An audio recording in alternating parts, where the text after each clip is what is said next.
Welcome to the Rim Break Rodeo. We hope this video helps.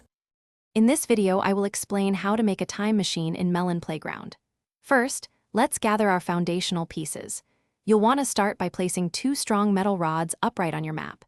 These will serve as the main supports.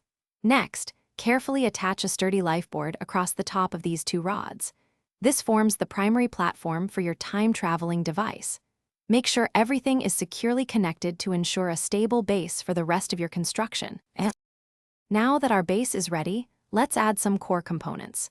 Use several lengths of rope to firmly secure the lifeboard to the metal rods, enhancing stability. Next, grab a piston from your inventory. Carefully resize this piston to ensure it fits snugly within your developing structure.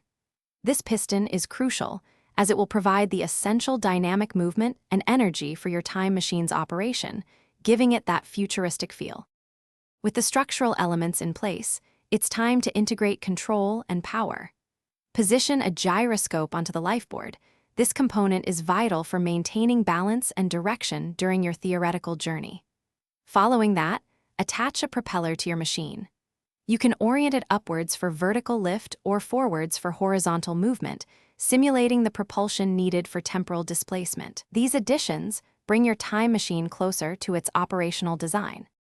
For our final steps, let's ensure everything is perfectly assembled.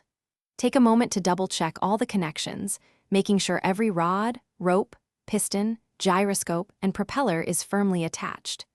You can also add any extra aesthetic details or protective barriers to personalize your creation. With all components in place, your imaginative time machine in Melon Playground is now complete and ready for you to embark on countless creative adventures through time, all within the game. Thanks for watching. Consider subscribing if we helped you.